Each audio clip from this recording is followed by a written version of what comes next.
Clover, you have the most beautiful home. Thank you so much for having me in it. It's really, really lovely that you're here. I think too, when you're in someone's home, you get a sense of the memories on memories on memories. Yeah, absolutely. And it's a perfect way to think about the gorgeous book that you've written. Oh, thank you. About your sister. Yeah, thank who you. Sounds like was just a dream of a person.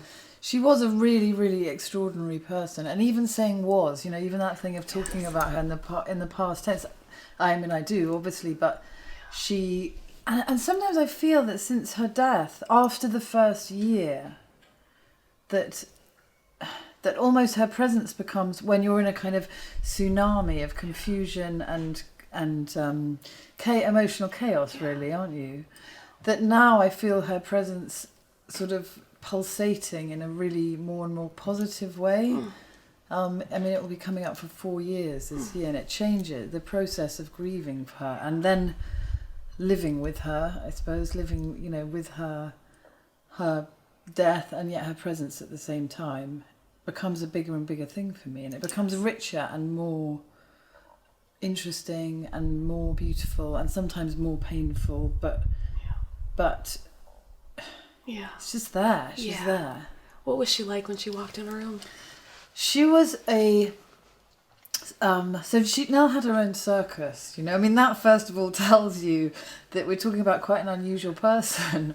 And she was 2 years older than me, and we were the youngest of 5, and our elder siblings were quite a lot older than us. So we'd grown up together very, very tight in a house a bit like this, with long, a lawn with long grass growing out of control and chickens walking in and ponies outside. And our mum was really loving, and she really, really loved us. And she gave us this kind of surrounding, this like coating of absolute love. And Nell was, from a little girl, Nell was a really unusual little girl. And she was obsessed by circus from a really young age, and our dad worked in TV, so there was a kind of air of films and plays and stuff going around. There were props and things around, and she would often just create shows. She was like the sort of Pied Piper, so if there was like a family party, then all the little kids would want to be following Nell.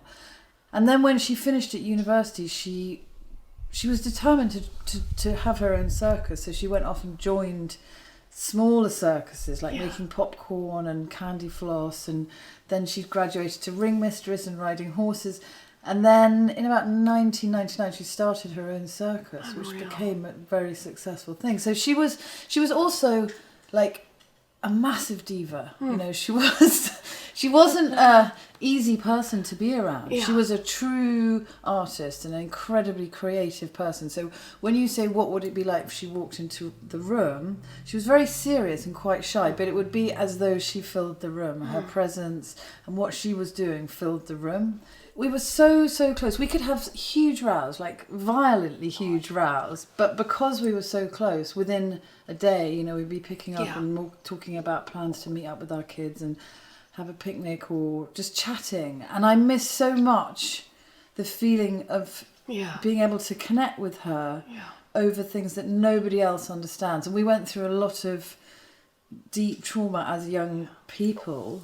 In our mum, we had this like perfect childhood basically. And then when I was 16 and Nell was 18, Mum had a riding accident which left her profoundly mentally and physically disabled. So our kind of beautiful childhood in the course of a day, it just suddenly was over. But also not over in, I think living with the with brain damage of somebody you really, really, really love is more confusing and more destabilizing and more deranging really than death. I really believe that now, because you lose the person, they're totally gone, and yet you cannot go through the normal grieving process or the normal movement around death that goes on, and you don't have the rituals of funerals and that whole kind of scaffold of grief, I suppose. Yes. Instead, you're wanting this person to be alive, and they are alive,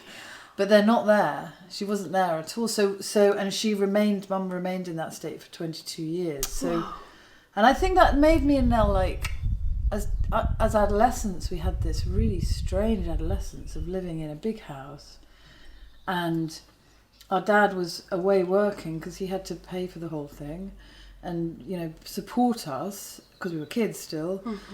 So, and yet Mum was really disabled. So we had this strange combination of like your ultimate teenage fantasy of complete and utter freedom to do exactly what we wanted, and yet within this terrifying, traumatic, sad kind of background of what happened to Mum. And I think that made me, from the age of 16, like I think of it, a prelapsarian is the word I often use to describe it, because it was as though the time before was so beautiful. And then it ended in the space of a day. And I'm really fascinated by that kind of pre and post trauma experience. And I think because Mum didn't die, because she went on living, it gave Nell and I a kind of ongoing sense of grief and trauma and death being present in your life all the time. And so from the age of 16, I was always really fascinated and interested by people who had extreme experiences. I don't want to like chit chat. I want to get down to the big stuff straight away. Exactly. Precisely. And to have somebody all intertwined. I mean, to have a sister, and to have a sister that you've been through the beginning and the end of a world with. It's such a good description. It's different to have a two peas in the pod kind of feeling with someone who then, shares the stories. Remember that stupid cartoon, what was the book that said, all that stuff. But then to have them not just as a friend and a confidant, but as a witness. I think that's a different thing altogether. It is a witness, and it is like having we went through a war together. And the war didn't really end, because that's the other thing that I learned about trauma, which is that once it's kind of right inside you, what happened to my mum was so, and because we were adolescents as well, so we were forming ourselves as adults, and becoming, and it became who we are. And I really feel that this traumatic experience is part of my DNA. It had an utterly devastating effect on every single element of my life, and it sort of destroyed the heart of my family, and I think about it all the time. And yet it absolutely formed me and has been a massively motivating, creative force in my life. She started a circus. I went off and lived in a horse-drawn wagon for 2 years, buying and selling horses. Then I went to lived in Texas for a couple of years and worked on a ranch there as a cowgirl. Did a lot of travel in southern Russia. We both went towards quite kind of, very extreme. Quite dangerous. Existentially fraught and real and alive. Utterly alive. Utterly alive. Mum died in 2013, and I remember thinking, it took about 10 years of thinking Mum's going to, she's going to get better, maybe with the right therapy and art therapy. After about 10 years, we realised she wasn't going to get better. And then I remember really coming to the very difficult, thing that I wished for, which was for my mum to die, for this whole thing to be over, for her pain. She was in great physical pain. We were all in every kind of pain. And I wanted her to die. And to hold that thought of this mother and I was the youngest child, and I absolutely adored her and adored every element of her, and she gave me this Teflon coated love, but I wanted her to die. And then when she died, I thought I was pressing up against a glass wall, and I was going to break through this glass wall, and on the other side there was going to be a kind of peaceful place where you're not living with a brain damaged and the language of brain damage. And she was constantly getting infections, and she was constantly about to die for 22 years. And then when she died, on the other side of that glass window, I found there was more trauma and more loss. It wasn't as though you broke through and then there was a place of ease. And when you said you had a moment when you're talking about your sister's funeral, about when people want to put a pin in the precise moment where this will hurt the most. Like, it's right now. Yeah. This is it. Yeah. That's just, my heart stopped there for a moment, because that is, I mean, it's such a hope every time we think, oh no, this is the moment where I feel burned alive. Yeah. Surely then this is the moment.